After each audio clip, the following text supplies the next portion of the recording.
In today's show, it's a hater's guide to the NBA playoffs, how to root against every team in the postseason from a Trailblazers perspective. Welcome to Locked On Blazers. Let's get into it. You are Locked On Trailblazers, your daily Portland Trailblazers podcast. Part of the Locked On Podcast Network, your team every day.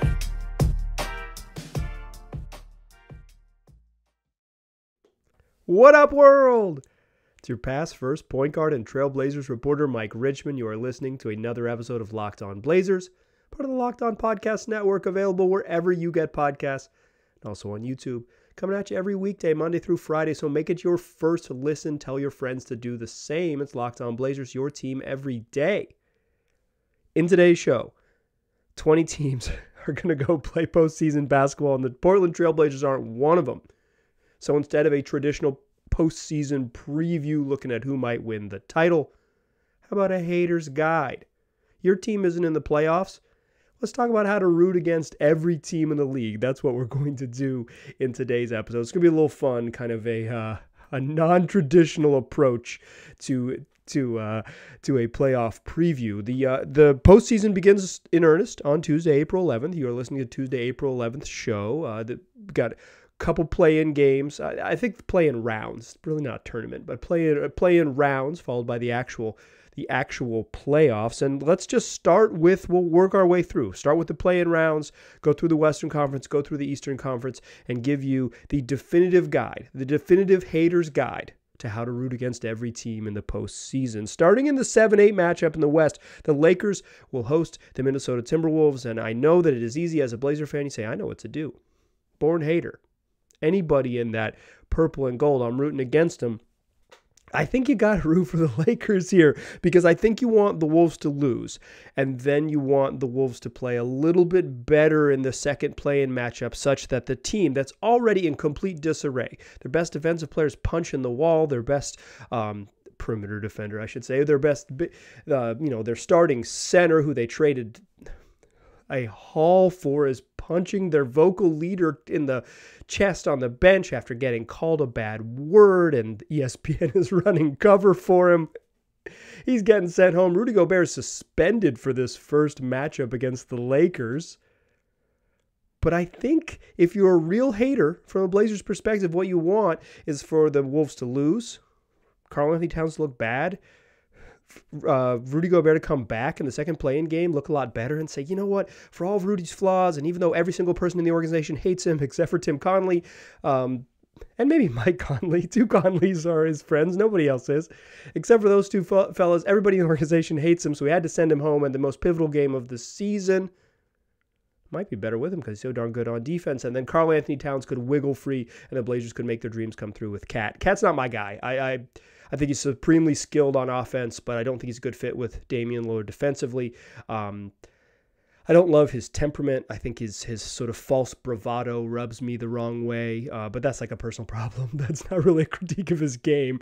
But if you're rooting for chaos and you're rooting for, from a hater's perspective for the Blazers, you want the Wolves to continue to implode and it to lead to Cat's exit because he's the most talented player who could certainly help the Blazers in a realistic trade scenario. And that's kind of what these are going to be, realistic ways that other teams can blow it up that can help the Blazers. So we'll move on to the other side of the play-in games on Tuesday, where the number 7 Miami Heat host the number 8 Atlanta Hawks.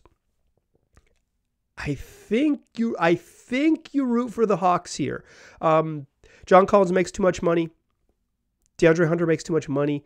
Like, I'm not a big Collins guy in terms of like needle mover. Hunter I like, but it's just not at the not how much he gets paid and sort of with his consistency. He's good though. Like he's just maybe like overcompensated for what he brings to the table. But he's like an NBA starter, I think, in my opinion. But the Blazers don't need Trae Young for sure if the team were to blow it up. And I think DeJounte Murray is a really intriguing fit next to Dame, albeit not ideal. But yeah, like I think you're rooting for the Heat because the Heat have players that could help. What you want is the Heat. You want the Heat to go out in flames. You want them to lose a home play-in game to the Hawks. And then a home play-in game to the winner of the Toronto-Chicago matchup. In my perfect world, that would be the Bulls who make the playoffs. Congratulations to the Bulls.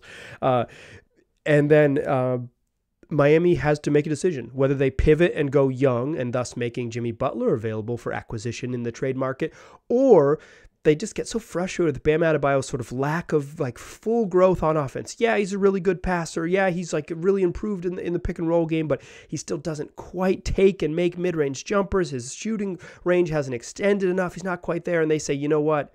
This era's not going to work. We need more Tyler heroes on this team, and they go out and try to acquire Anthony Simons. I think that's the hater's guide, is you want Miami to blow up. You want it to fail so bad in Miami that they want to start over and build around like the 2025 draft and Anthony Simons. You want it to be done in Miami. You need them to lose early, so they have to make tough decisions. The rest of the play-in tournament, New Orleans and OKC. I think you're just rooting for OKC. I don't see like, I like Kenrich Williams or whatever, but I don't see a bunch of players on OKC that are like gettable and like, yeah, Shai Gilgeous-Alexander, right? But I'm trying to keep, as much as this is like a joke, I'm trying to keep this like within the realm of the hater's guide that has a tinge of reality, just a tinge.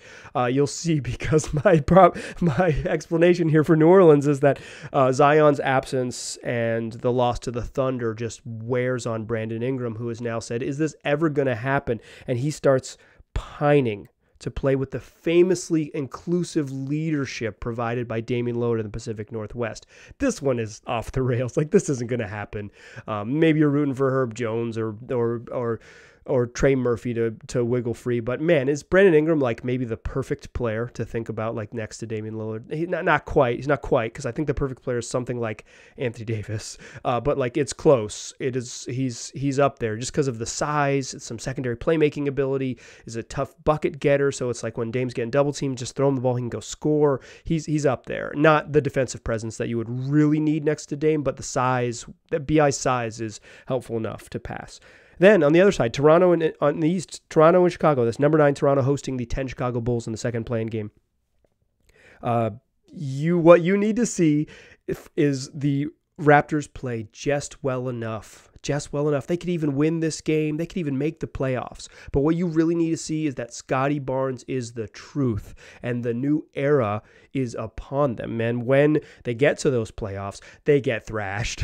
They get the 8th seed, and they get absolutely thrashed. It's like, oops, well, Scotty Barnes is the truth, but we are not ready. But because Scotty Barnes is the truth, the Raptors say, okay, we got to reset and get younger. How about Pascal Siakam for Anthony Simons? Let's send an all NBA two-way wing to Portland. Let's get back a really talented 23-year-old. Let's make it happen. That's it. And I think you want the shift to say, like, as Fred VanVleet enters free agency and Jakob Poeltl is like, yeah, we need another guard who can really shoot it. We desperately need to unlock what Scotty and OG do. And Pascal Siakam comes to the Blazers. That's your haters guide to the play. And let's talk Western Conference playoff teams in the second segment.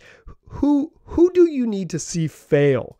Who are you rooting for? Who are you hating against to see fail in order to help the Trailblazers? That's what we'll talk about in the second segment. But first, let me tell you about Gametime. Buying tickets to your favorite events shouldn't be stressful, and Gametime is the fast and easy way to buy tickets to all sports, music, and comedy and theater near you. With killer deals on last-minute tickets and their best price guarantee, you can stop stressing over the tickets and start getting hyped for the fun you'll have. Forget planning months in advance. Gametime has deals on tickets right up to the day of the event. You can get exclusive flash deals on tickets for football, for basketball, for baseball, for concerts, for comedy, for theater, like I said, and more. And the Gametime guarantee means you'll always get the best price if you find tickets in the same section and row for less. Gametime will credit you 110% of the difference. You can make some money by finding a better deal. So, snag the tickets without the stress with Gametime. Download the Gametime app, create an account, and use the code LOCKEDONNBA for $20 off your first purchase. Terms apply. Again, create an account and redeem code LOCKEDONNBA for $20 off. Download Gametime today. Last minute tickets, lowest price guaranteed. All right. This is the Hater's Guide. Shout out to Buck Nasty and Silky Johnson. True haters that have inspired me to be a hater. And I look down the Western Conference standings and I say, let's get them. Let's get them. Many of you probably didn't hit the sweet spot of Dave Chappelle skits growing up, but I certainly did. Okay, let's just run down the West. Denver, I tried to cook up a scheme in which Aaron Gordon demanded to come to Portland, but just signed a contract, making $20 million. It's like, do they need Anthony Simons? Maybe. Would I trade Anthony Simons for Aaron Gordon? No. So it's like, I don't see it. So here's my Denver haters. It's that Bruce Brown just doesn't get the playing time he deserves in the playoffs. And instead of exercising his player option for the taxpayer mid-level exception, which he signed a 2-year deal with a player option for this upcoming season, he says, get me out of here. I want to make the exact same amount of money on a division rival. And the Blazers get their sort of Swiss Army knife guard defender who can set screens pretty well. The sort of GP2 redux on the cheap. Bruce Brown would hit free agency with the Blazers, would be one of the few free agents the Blazers would be right in their price range considering the amount of cap space the Blazers are going to have. And Bruce Brown can help. He's a good basketball player. So I think regardless of how far the Nuggets go, what you need to root, I think it's easy if you're a Blazer fan to root for them to fail, but you need to root for them to, if they do have success, to do it without Bruce Brown on the floor. Where my Christian Brown heads at? KCP, you need extra playing time. We need more KCP and less Bruce Brown. Get out of here, Bruce. Get out of here. Backup point guard, Ish Smith. Those are his minutes. Give them to Ish. Bruce doesn't deserve it. Lock him to the bench. In Memphis, Memphis is another team that I've had a little trouble with because, you're not getting Ja, you're not getting Jaren Jackson Jr. Brandon Clark, who I really like, just towards Achilles. There's no Steven Adams for Nurk swap that exists. It just doesn't quite make sense. And Adams has a knee injury right now anyway, so you're gonna be somewhat cautious of it. And then Memphis just has a slew of cheap young players. So here is my hater's guide to Memphis. You hope they flame out and then they realize we don't have enough top-end talent. Ja and Jaren are really good, but the drop from there, Desmond Bane's not quite ready. He's not quite ready. And Dylan Brooks is a nightmare. We're so happy he's entering free agency. Goodbye. They will be in a position where they need to consolidate. They need to trade some of their young players to make the big splash move, to get a really good player, to truly go all in on this timeline and say, hey, we're going to try to max out, get another really good starter and be as good as possible. But to do that, we've got to facilitate some stuff. We've got to make some other moves because we've got to make the money work. And the Blazers come in and say, other moves? Other moves? Y'all got other moves? We got Keon Johnson, we got Nazir Little, and we're happy to help facilitate some other moves. And the Blazers somehow end up with Santi Aldama and Luke Kennard. And it's like, cool, we just fortified the back half of this rotation with some really valuable players. Thanks for doing business. So you need the Grizzlies to have a moment of truth where they are just not quite talented enough, whether that happens in round 1 against the Lakers or round 2 against whoever they might play from the other series. It's like you need them to have a good but not great moment, and then have to come to realization that a consolidation trade is their only path forward, and then the Blazers get in and facilitate, get in there and make it happen like a young Steve Blake, like the Steve Blake Jarrett Jack backcourt of your dreams. Okay, the 2 series that we are set, Phoenix and the Clippers. I think it doesn't matter. If the Clippers win, they're not going to blow it up. So, whatever. If the Suns lose in the opening round, anything is possible. But what you need the Suns to do, as far as they get, I don't think the Suns need to lose in the first round for this to happen. But they need to have this moment at some point where DeAndre Ayton.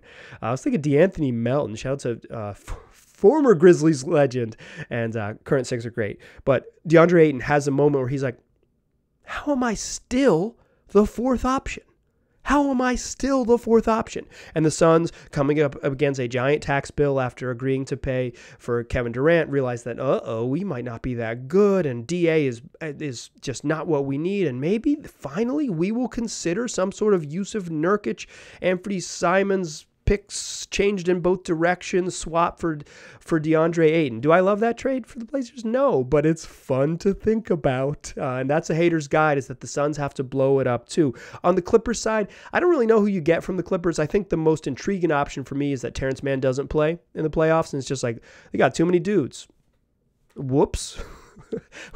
Whoops, now that Eric Gordon is here, and now that Busy Bones is here, and now that Norman Powell's going to play a bunch of minutes, like we just have too many dudes. And even with the absence of Paul George, who is going to miss some, if not all, of the opening round of the opening playoff series, or as the Clippers know it, their entire postseason run, then maybe, just maybe, Terrence Mann shakes free and he says, I heard you need some guard help on the end of the bench. I can play both guard spots. I can play a little bit of backup point guard, but not really. But you need some guard help at the end of the bench.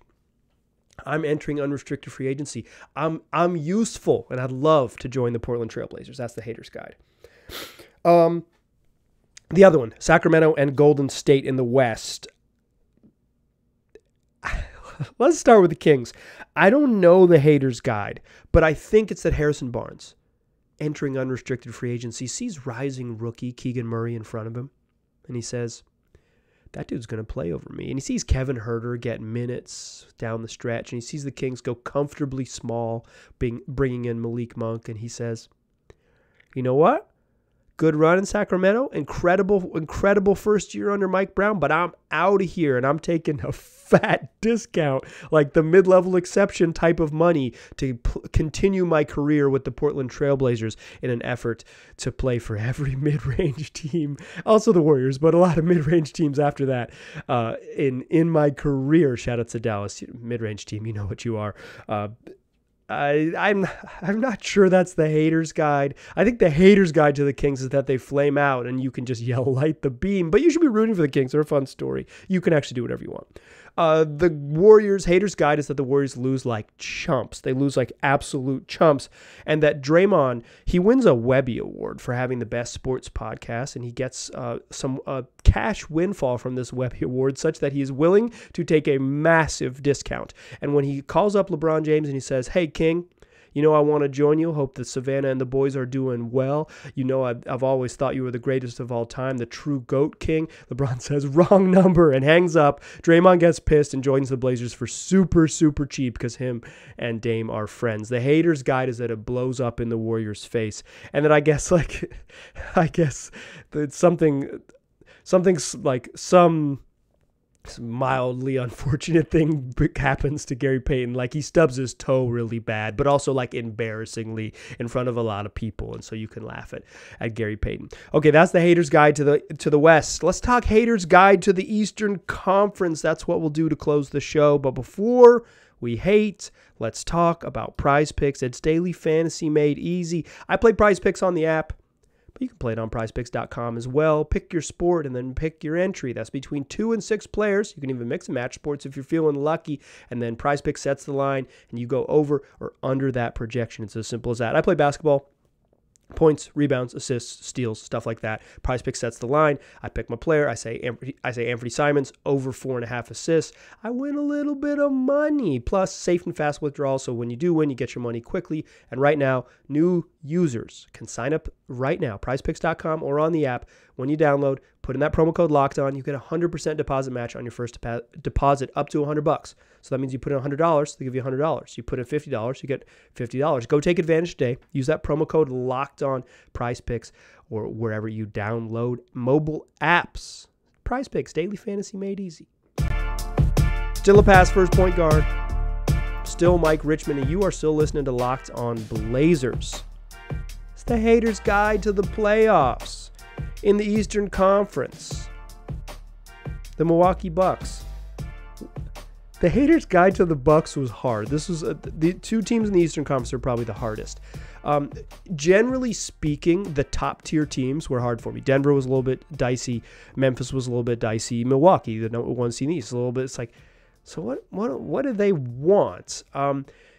Chris Middleton is entering free agency, which is actually worse for the Blazers. If he was under contract, he'd be tradable, and I'd say they figured out a way to trade him. Like, role player Bobby Portis just signed a fat contract, $20 million. It's like, you're not trading the Bucks aren't entertaining a Portis for Nurk trade, and the Blazers aren't entertaining an Anthony Simons for Bobby Portis trade. Even if you throw in a bunch of picks, it's like they just don't seem. They seem like odd bedfellows, to borrow a phrase. So I don't really see it. I guess you hope that Chris Middleton is committed to being a sidekick in small market cities and wants to play for the Blazers. I guess you hope that Pat Connaughton and Wes Matthews come home. I guess you hope that the Bucks are so into former Blazers role players that they offer a real bundle for Nasir Little. I don't know what the haters' guide to the Bucks is. If you have the most hatinous way that helps the Blazers watching the Milwaukee Bucks, email me lockedonblazerspod@gmail.com. Boston, this is an easy one. Here's what you hope. Celtics win that opening round series. Win that second round series, and they get into the Eastern Conference Finals, and they're in a tough 6-7 game series against the Bucks. And the national media and the Boston beat writers are praising Jason Tatum. He is the king, the next great Celtic. He's Larry Bird. He's Paul Pierce. He's the one they've been waiting for. Tatum, JT, Zero, the true great one. Someone who you'd be proud to see his name up in the rafters, joining the other 746 numbers retired by the Celtics. Someone proud to don the shamrock.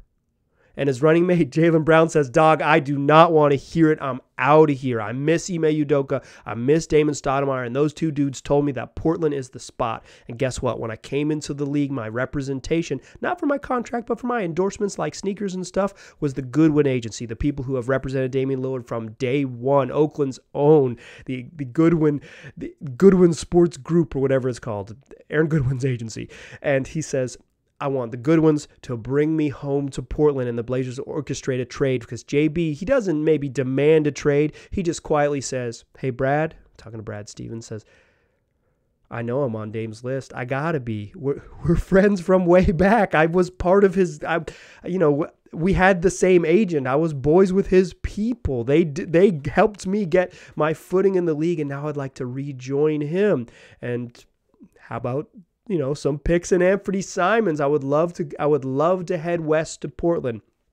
Haters' guide is you hope that JB is struggles, is maligned, is in general just not appreciated, and wants, he's already kind of been, there's been rumors that he's like, unhappy or whatever. And I don't know how true that is. I know I saw one interview with him. There was like just a clip shared on Twitter where he seemed very, I don't know, melancholy about the situation, but also it's like the end of the season. I think he's just kind of, he's maybe just kind of like that sometimes. But yeah, JB would be perfect here. I'm sure Damian Lillard, when he's talking about needle movers, dollars to donuts, that's the guy that moves. That's a guy, certainly, that moves a needle. We'll mention another one here in a moment.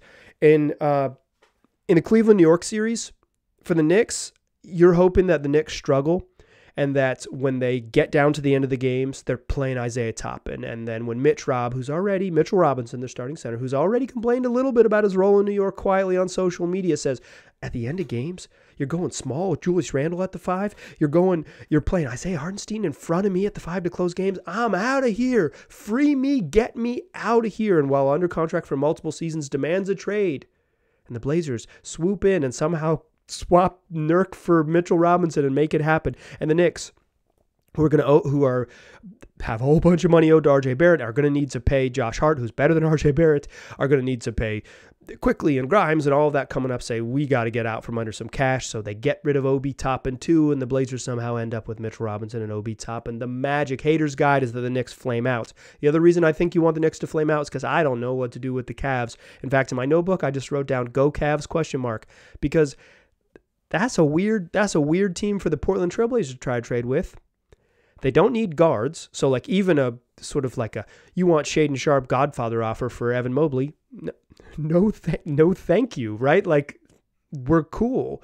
Why would they swap centers? Like the Jared Allen is significantly better than Nurk. They don't need Anfernee Simons because they have Darius Garland and Donovan Mitchell. What they need is like a starting small forward. That's what they need. Blazers, if they had that, they'd be set. That's like that. They've been in the woods searching for it. So I don't have the haters guide to the Cavs. So go Cavs. Haters guide to the NBA playoffs. You're rooting for the Cleveland Cavaliers. Who knew? The final series, true haters guide, Philly. Y'all know how it goes. It's Philly versus Brooklyn in this series. Y'all know the score of this game. They flame out. They still don't make the Eastern Conference Finals. Doc Rivers' voice is hoarse. It's not Blake's fault. Joel played great. He's the MVP. I'm stealing Amin Al-Hassan's bit, but it's true.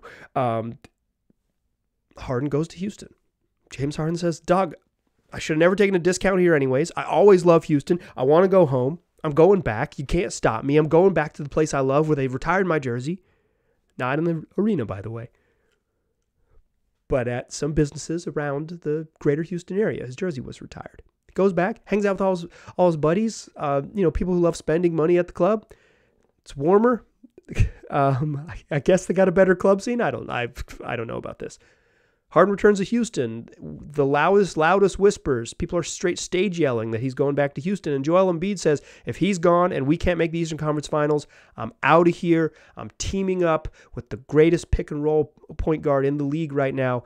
Get me to Portland. And he doesn't say trade me. He says, get me to Portland. And then the Blazers have some leverage. They make the trade. And the Blazers, they probably sacrifice both Ants and Shaedon Sharpe in that move and a whole bunch of draft picks and forever. But they get an MVP. That's the haters' guide. See you later, Sixers.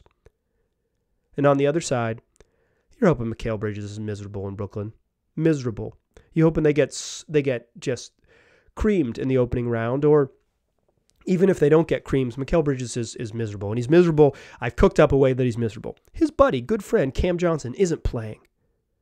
Royce O'Neal's finishing games. Dorian Finney-Smith is finishing games. They're finishing games, with just different smaller combos out there of their myriad wings. Joe Harris and Seth Curry are getting minutes, and Cam just isn't playing. And Cam, entering restricted free agency, says, I'll do anything in my power not to come back here. Like, I hate it here. And Mikal says, I hate it here too. And Mikal Bridges, who works out in the summertime with Phil Beckner, Damian Lillard's college basketball coach, assistant at Weber State, and longtime trainer. Talk about needle movers. The dude who used to be part of Dame's agency, and the dude who works out with his trainer in the summer. I don't even know anything. I'm just guessing based on publicly available information. I'm going to go ahead and guess that when Damian Lillard said, I know needle movers that want to come here, I'm going to say the people that he's friends with who have changed scenery or either been vaguely have some vague discontent in their locations. I'm going to guess those needle movers are the ones Dame's talking about. I bet I'm right. Mikal Bridges says, get me out of here. Get me to Portland. I want to move to Brooklyn West. Worse weather, worse food, smaller community, but I want to be there, baby. And Mikal Bridges, who would really unlock exactly what the Blazers need. He's like the defense, the individual offense that he's shown in Brooklyn. Like, he's the ideal 3-and-D wing. Like, he's a little, he's like older or whatever because he stayed in college, but he's like a perfect fit on this team. He's the true haters guide. So Philly flames out in the second round. Brooklyn flames out in that first round. You're not getting both, but that's the true haters guide. So if you're watching the NBA playoffs, you're rooting against, I guess, everybody but the Cleveland Cavaliers. That's the haters guide. If you got a reason why you are rooting against some team in the playoffs that has at least the tiniest little hook into reality, shoot me an email, lockedonblazerspod@gmail.com. Tell your friends about the show. I've been teasing this a bunch, but now it's really happening. 5 bold predictions. I made 5 bold predictions in preseason. Tomorrow's show, we will revisit which ones of those I got right. This is what we do 5 days a week, Monday through Friday. Make it your first listen. Tell your friends to do the same. I appreciate you listening. I'll talk to you soon.